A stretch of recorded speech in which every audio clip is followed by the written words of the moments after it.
Hello friends. मैं देवराज आर्य आपका हार्दिक स्वागत करता हूं अपने channel English with Devraj sir में। जैसा कि आपको पता है, हम अपने चैनल के माध्यम से आपको टेक्स्ट बुक 9th से लेकर 12th की टेक्स्ट बुक के लेसन की हिंदी एक्सप्लेनेशन प्रोवाइड करवा रहे हैं। इसी क्रम में आज हम पढ़ने वाले हैं क्लास 10th की text book the spring blossom का जो है लेसन 4। लेसन 4 क्या है, चलिए इसको देखते हैं। लेसन 4 एक कविता है बच्चों के ऊपर। चिल्ड्रन, चिल्ड्रन यानी पता है आपको, बच्चे। चाइल्ड का प्लूरल होता है चिल्ड्रन। तो जो बच्चे होते हैं वो बड़े ही प्यारे, देख सकते हैं आप, ये फोटोग्राफ है आपके सामने।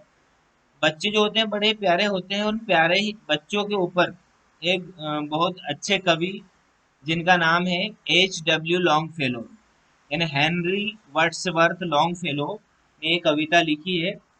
बच्चों को देखकर उनके मन में जो प्रसन्नता होती है, उस प्रसन्नता को व्यक्त करने के लिए उन्होंने ये पोइम लिखी है। तो हम पोइम को रिसाइट करते हैं। Come to me O ye children, for I hear you at your play, and the questions that perplexed me have vanished quite away. Come to me, O children, यानी प्यारे बच्चों। बहुत सारे बच्चे अब रहते हैं, 8-10 बच्चों का यदि ग्रुप होता है और वो एक साथ खेलते हैं तो उनको ये करके बुलाते हैं हमारे कवि, और बोलते हैं come to me O ye children, मेरे पास आओ प्यारे बच्चों। For I hear you at your play, मैं तुम्हें तुम्हारे खेल में सुन सकता हूँ, यानी तुम जो खेल खेल रहे हो उसको मैं सुन सकता हूँ।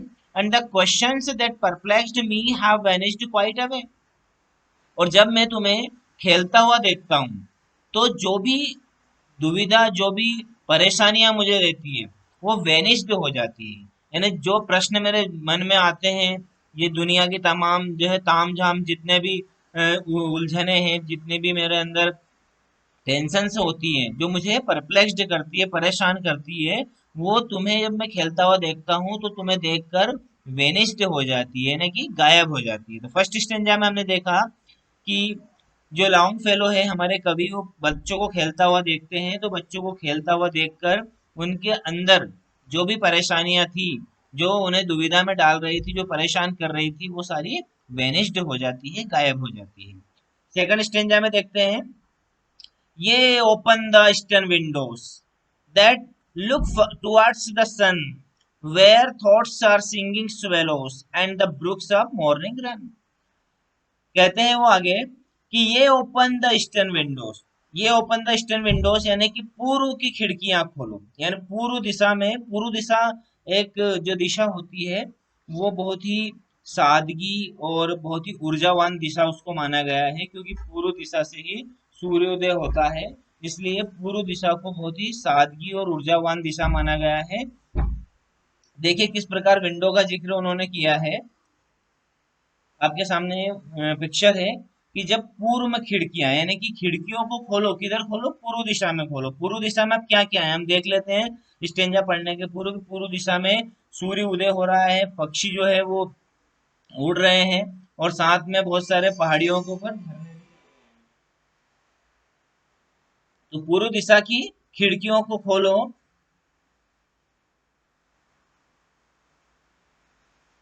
ये open the eastern windows that look towards the sun, पूर्व की खिड़कियों को खोलो, उधर से क्या है, that look towards the sun, जो कि सन की तरफ टुवर्ड्स से हो रही है ना, सन को दिखा रही है हमको। Where thoughts are singing swallows, जहां पर गीत गाने वाली चिड़िया अपने विचारों को गा रही है। And the brooks of morning run, और उधर से ब्रुक्स का अर्थ होता है छोटे झरने, सुबह सुबह छोटे झरने जो बहते हैं वो भी पूर्व दिशा से ही बह रहे हैं। तो सेकंड स्टेंजा में हमने देखा कि जो लॉन्ग फेलो बच्चों को कहते हैं कि पूर्व की खिड़कियों को खोलो, पूर्व की खिड़कियों को खोलो, सूर्य के प्रकाश को देखो। उधर सिंगिंग स्वेलोस है, सिंगिंग स्वेलोस यानी कि गीत गाने वाली चिड़िया है, और उधर आपको बहुत ही छोटे छोटे झरने बहते हुए भी दिखाई देंगे जो सुबह बहते हैं। थर्ड स्टेंजा में बढ़ते हैं। In your hearts the birds and the sunshine, in your thoughts the brooklets flow, but in mine is the wind of autumn and the first fall of the snow. वो कहते हैं आगे long fellow कि तुम्हारे हृदय में, यानी बच्चों के हृदय में क्या है, बर्ड्स एंड सनशाइन, पक्षी और सूर्य का प्रकाश है, यानी पक्षी, सुंदर से पक्षी है तुम्हारे हृदय में। इन योर थॉट्स, और तुम्हारे विचारों में क्या है, ब्रुकलेट्स फ्लो, ब्रुकलेट्स फ्लो यानी कि बहती हुई नदी, छोटी नदी जो बहती है उसका बहाव है तुम्हारे हृदय, तुम्हारे विचारों में। बट इन माइंड, लेकिन मेरे हृदय में क्या है, is the wind of autumn, पतझड़ की हवा है, and the first fall of the snow, और बर्फ का पहला गिरना है। यानी लॉन्ग फेलो यहाँ पर कहते हैं कि बच्चों तुम्हारा जो हार्ट है, यानी जो तुम्हारा हृदय है, वहाँ पक्षियों और सूर्य के प्रकाश से भरा पड़ा है। तुम्हारे विचार ऐसे हैं जैसे छोटी नदी बहती है उसका बहाव जैसे हैं। लेकिन मेरा क्या है, मेरे अंदर क्या है, मेरे अंदर क्या है, विंड ऑफ अटम, पतझड़ की हवा। पतझड़ की हवा आपको पता है, जब पत्ते गिर जाते हैं पतझड़ के मौसम में तो वो हवा भी हमको अच्छी नहीं लगती है। तो कवि के हृदय में क्या है, पतझड़ की हवा है, और बर्फ का पहला गिरना है। यानी बर्फ का पहला गिरने का अर्थ ये होता है कि जब पहली बार बर्फ गिरती है तो वो सब जगह ही परेशानियां खड़ी करती है, वो अच्छी नहीं लगती किसी को भी, पहली बर्फ जो गिरती है, क्योंकि उससे हम फेमिलियर नहीं हो पाते हैं। मौसम कोई सा भी हो, जब शुरू में बर्फ गिरती है तो वो सभी को परेशानी में डालती है। तो यहाँ पर कवि ने कंपेयर किया है अपने आप को बच्चों से। आगे बढ़ते हैं, fourth stanza. Come to me O ye children and whisper in my ear what the birds and the winds are singing in your sunny atmosphere. फिर वापस कह रहे हैं लॉन्ग फेलो कि बच्चों मेरे पास आओ, and whisper in my year, मेरे कानों में कुछ कहो, बुदबुदाओ। व्हाट द बर्ड्स, क्या कहो, कि तुमसे पक्षी और wind are singing in your sunny atmosphere, कि तुम्हारे सनी एटमॉस्फेयर यानी कि तुम्हारे प्रकाशवान वातावरण में हवा और पक्षी तुमसे क्या कहते हैं, वो तुम मेरे पास आओ और मेरे कानों में चुपचाप कहो। फोर्थ स्ट्रेंजर आया समझ में। बच्चों मेरे पास आओ, मेरे कानों में वो चीज कहो धीरे से, जो चीज तुम्हें पक्षी और विंड तुम्हारे कानों में आकर कहते हैं, वो सारी चीजें तुम मेरे कानों में आकर चुपचाप मुझसे कहो। आगे बढ़ते हैं, फिफ्थ स्टेंजा है। For what are all our contrivings and the wisdom of our books when compared with your caresses and the gladness of your looks? यानी जितने भी हमारे कॉन्ट्राइविंग्स हैं, यानी जितने भी हमारी योजनाएं, चतुर योजनाएं, हम अपने आप को बहुत ही क्या समझते हैं, बहुत विद्वान समझते हैं। And the wisdom of our books, और हमारी किताबों में जितना भी ज्ञान भरा पड़ा है, जब इनकी तुलना, व्हेन कंपेयर्ड, जब इनकी तुलना तुम्हारे कैरेसेस से की जाती है। कैरेसेस का अर्थ होता है तुम्हारे प्रेम पूर्ण स्पर्श से की जाती है। And the gladness of your looks, और जब तुम्हारे लुक्स की जो ग्लैडनेस है, ग्लैडनेस यानी कि, ग्लैडनेस यानी प्रसन्नता, है ना, जो तुम्हारे जो लुक्स हैं, तुम्हारे जो हाव भाव है, उन प्रसन्नता से और तुम्हारे स्पर्श की जो है तुलना की जाती है, किससे, हमारी पुस्तकों में भरे ज्ञान से और हमारी सारी चतुर योजनाओं से। तो क्या होता है, इसको इससे रिलेट करके पढ़ते हैं, ये are better than all the ballads that ever were sung or said. ये सारे जो तुम्हारे लुक्स हैं और जो तुम्हारे कैरेक्टर्स हैं, वो सारे किससे बेटर हैं, सारे बैलाड्स से बेटर है। बैलाड्स का अर्थ होता है कि छोटे गीत, ऐसे गीत जिनमें कहानियां होती है ना, कहानियों को गीत के माध्यम से जब गाया जाता है तो उसे बैलाड्स कहते हैं। तो यहाँ पर लॉन्ग फेलो बोलते हैं कि तुम्हारे जो कैरेक्टर्स हैं, तुम्हारे जो लुक्स हैं, जब उनकी तुलना की जाती है तो वो हमारे पुस्तकों के ज्ञान से भी अच्छे हैं, हमारी सारी चतुर योजनाओं से भी अच्छे हैं। और जितने भी बैलाड्स हैं जो कि गाए जाते हैं, अब तक गाए गए हैं, उन सभी से जब कंपेयर किया जाता है तुम्हारे लुक्स को और तुम्हारे कैरेक्टर्स को, तो वो सारे ही जो है फीके पड़ जाते हैं और तुम्हारे लुक्स और तुम्हारे कैरेक्टर्स आगे निकल जाते हैं। For ye are living poems and all the rest are dead. क्यों है, क्योंकि तुम ही क्या हो, लिविंग पोइम्स हो, जीवंत कविता हो, जीती जागती कविता हो। And all the rest are dead, और जितने भी रेस्ट हैं, जितने भी बाकी चीजें बचती है वो सभी मृत है, डेड है।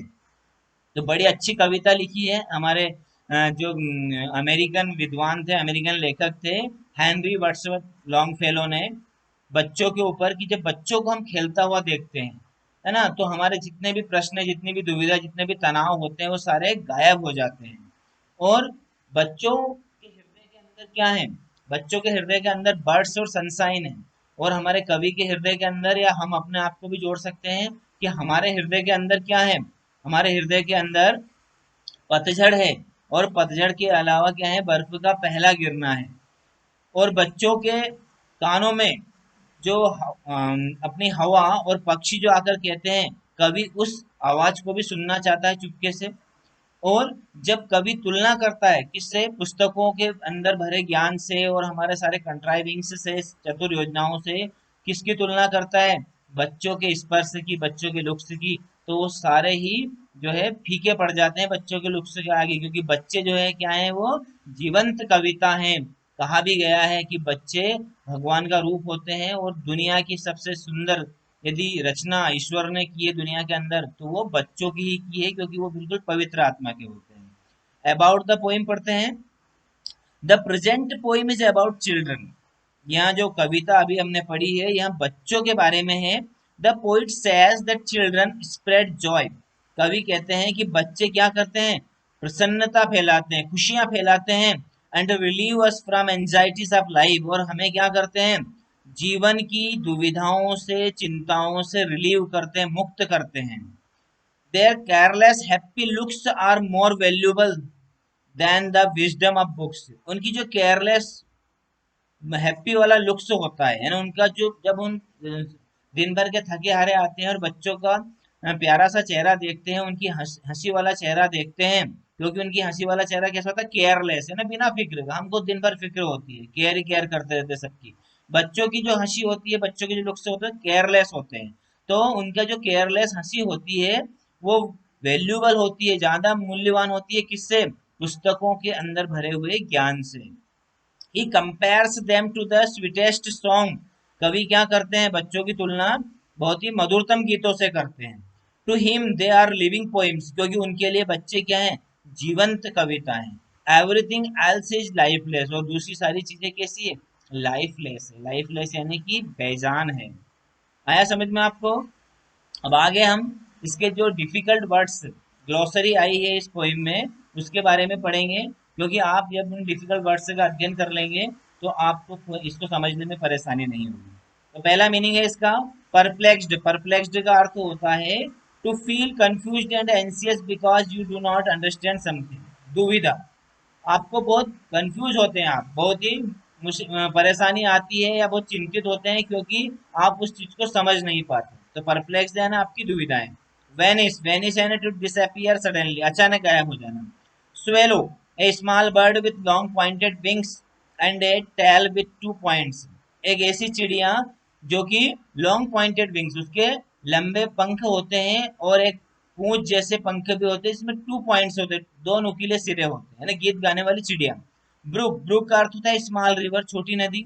अटम यानी पतझड़, the season of the year between summer and winter, है ना, ग्रीष्म ऋतु और शरद ऋतु के बीच का मौसम। विस्पर यानी धीरे से कान में कुछ कहना, to speak very quietly to somebody so that other people can not hear what you are saying. बहुत धीरे से कहना किसी के कान में, ताकि दूसरा व्यक्ति उसको, जो पास में खड़ा है, वो सुन ना पाए। कॉन्ट्राइविंग्स, कॉन्ट्राइविंग्स से का अर्थ होता है क्लेवर प्लान्स, हमारे चतुर योजनाएं, मतलब हमारे, हम अपने आप को विद्वान बनने की बहुत सारी योजनाएं बनाते हैं ना, लोगों के प्रति षड्यंत्र रचने के लिए, वो सारी चतुर योजनाएं। ओके फ्रेंड्स, स्टूडेंट्स, आपको ये पोइम अच्छे से समझ में आ गई होगी, आई होप। ऐसा हिंदी एक्सप्लेनेशन आपने पहले नहीं देखा होगा, मुझे उम्मीद है। आप मेरे चैनल को जरूर सब्सक्राइब करेंगे, और मेरे वीडियो को लाइक करेंगे और शेयर करेंगे, ताकि सभी तक यह पहुंच सके। ओके, धन्यवाद। अगले वीडियो में हम क्या करेंगे, आपको इसके क्वेश्चंस एंड आंसर्स करवाएंगे। ठीक है, तब तक के लिए थैंक यू।